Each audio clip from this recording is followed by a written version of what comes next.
Adrian was the smartest person in every room he ever walked into. Not by a little, by a lot. He graduated top of his class, spoke 4 languages, could debate any topic on any side and win. By 30 he had 2 master's degrees, a wall of certificates, and a mind that most people found genuinely intimidating. He was also broke. At 44 years old, Adrian had less money than the school dropout who sat behind him in 3rd grade. Less savings than his younger sister who barely passed her exams. Less financial security than colleagues he had watched struggle with basic maths. And the reason, the actual specific psychological reason, had nothing to do with luck. It had nothing to do with opportunity, or timing, or the economy. It had everything to do with the one thing Adrian believed was his greatest strength, his intelligence.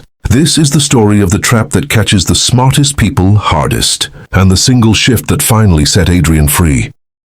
Adrian had a plan for everything.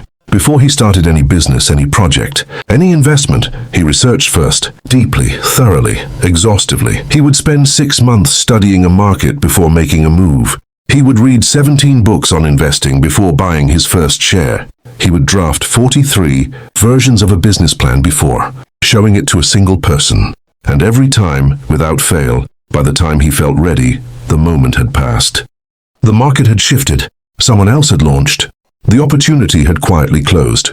This is the first layer of the trap. Smart people confuse preparation with progress. They feel productive because they are learning, analyzing, refining. But learning about a thing is not the same as doing the thing. And the market, the real world, rewards doing, not knowing. But there was a second layer to Adrian's trap.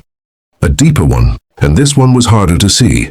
Because it lived not in his habits. It lived in his identity. Adrian's entire sense of self was built around being the smartest person in the room. And here is what that does to a person. When your identity is built on being right, being wrong becomes unbearable. When your identity is built on being smart, looking foolish becomes unacceptable. So you stop attempting things you might fail at. You stop starting things that might not work. You stay in the preparation phase, where you are safe, where you are competent, where nobody can see you struggle. And you call it being careful. But it is not caution, it is fear, dressed in the language of intelligence. The moment it broke open for Adrian came on an ordinary Tuesday afternoon. He was 42 years old. He was sitting in a coffee shop, killing time between job interviews, when he saw someone he knew walk past outside. A former colleague, someone Adrian had once quietly corrected in a meeting, someone who had, in Adrian's private estimation, a significantly below-average intellect. This person was on the phone laughing, walking toward a car that Adrian could not have afforded. Adrian knew, because they had stayed loosely in touch, that this person had started a business 7 years earlier.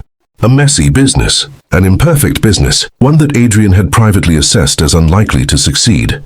It had succeeded.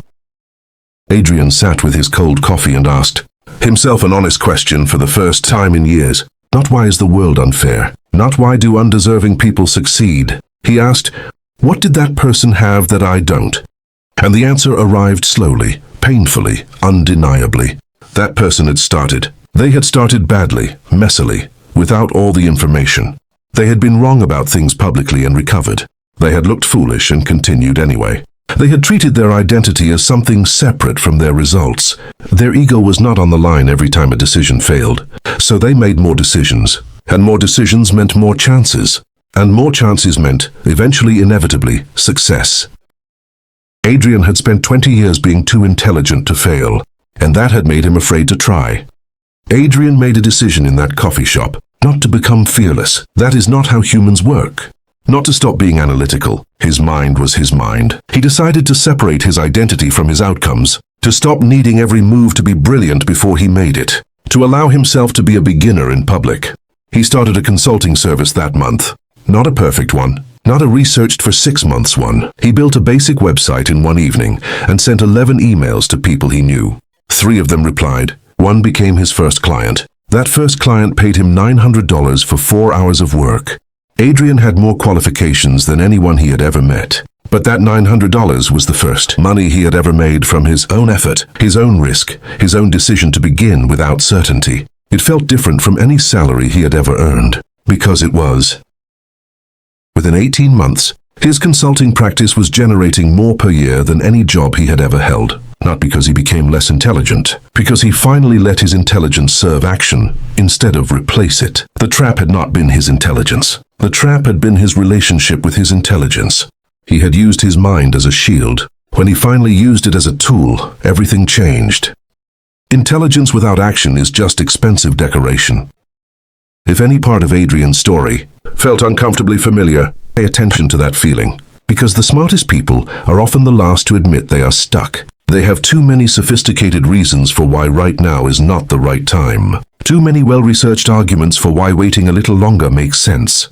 Here is what I want you to take from this. Your intelligence is real. Your preparation has value. None of that is the problem. The problem is when preparation becomes a substitute for the thing that actually builds wealth. Action. Imperfect, uncomfortable, identity-risking action. The world does not reward the person who knows the most. It rewards the person who starts. Start badly if you have to. Start without all the information. Start before you feel ready, because ready is a feeling that clever people have learned to wait for forever, and forever never comes.